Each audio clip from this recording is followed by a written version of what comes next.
Assalamualaikum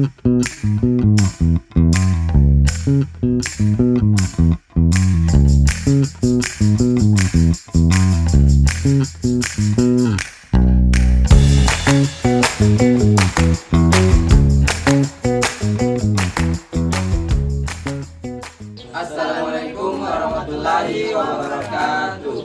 Kami dari kelompok 5 ingin membahas materi mengenai gaya pemimpinan Gus Dur. Selamat menyaksikan. Ya, baik. Materi yang pertama yaitu mengenai biografi singkat Gus Dur.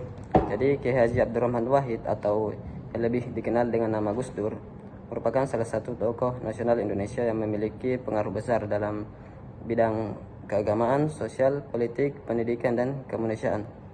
Perjalanan pendidikan Gus Dur dimulai dari lingkungan pesantren dan pendidikan formal.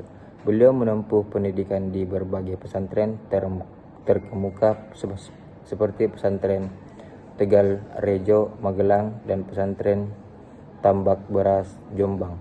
Selanjutnya saya akan membahas perjalanan Gus Dur. Setelah kembali ke Indonesia pada awal tahun 1970-an, Gus Dur aktif sebagai penulis intelektual, akademisi, dan aktivis sosial. Pemikirannya banyak dimuat. Kepemimpinan mendorong profesionalisme dan toleransi, melindungi hak moralitas dan mendukung masyarakat inklusif, melindungi HAM, konsisten membela kelompok yang didiskriminasi. Reformasi kelembagaan memperkuat supremasi sipil dan mengurangi dominasi militer. Perdamaian dan rekonsiliasi mengutamakan dialog dalam konflik daerah.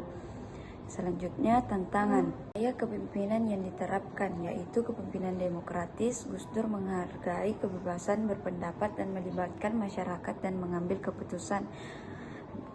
Selanjutnya, kepemimpinan transformasional. Gus Dur berusaha mengubah sistem sosial dan politik secara mendasar. Ia ingin membangun masyarakat yang lebih demokratis, inklusif, dan menghargai keberagaman.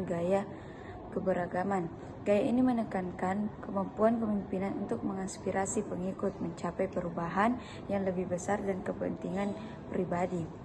Karakteristik kepemimpinan yang menonjol.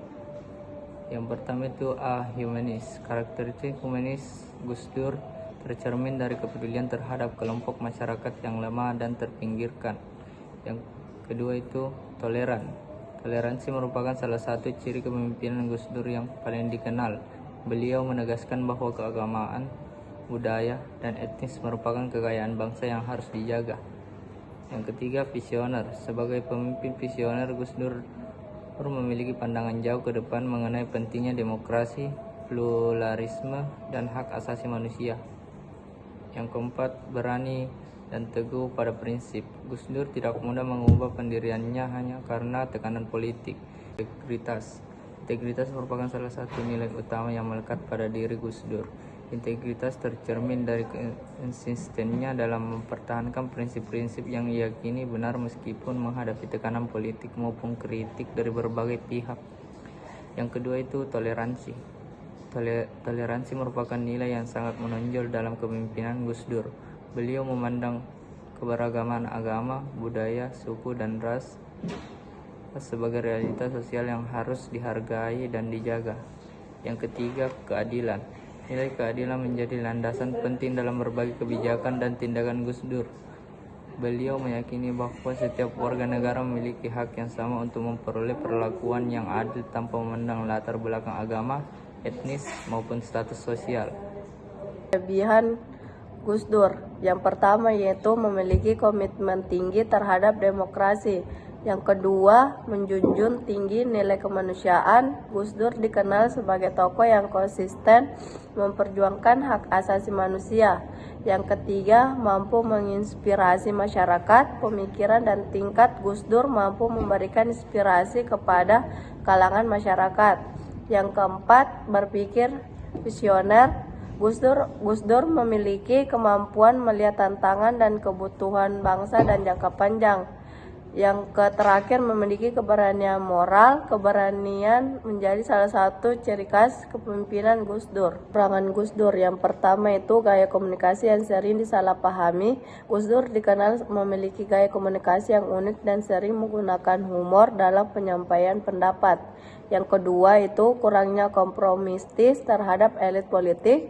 Dalam menjalankan perintah, Gus Dur cenderung mempertahankan prinsip yang diyakinkan benar.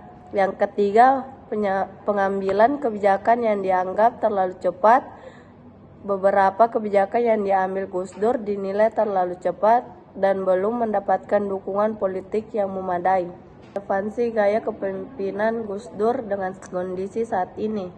Yang pertama, menjaga persatuan dalam keberagaman, yaitu nilai toleransi dan pluralisme Gus Dur penting untuk menjaga kerukunan di tengah masyarakat yang beragam.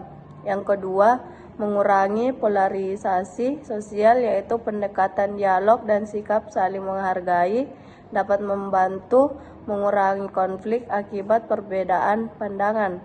Yang ketiga, memperkuat demokrasi. Gus Dur mengajarkan pentingnya kebebasan berpendapat, partisipasi masyarakat, dan menghormati terhadap hak asasi manusia. Yang keempat, relevan dalam dunia organisasi dan kerja. Karakter pemimpin yang humoris, berintegritas, dan menghargai keberagaman sangat dibutuhkan dalam organisasi modern. Yang terakhir, menjadi teladan bagi generasi muda.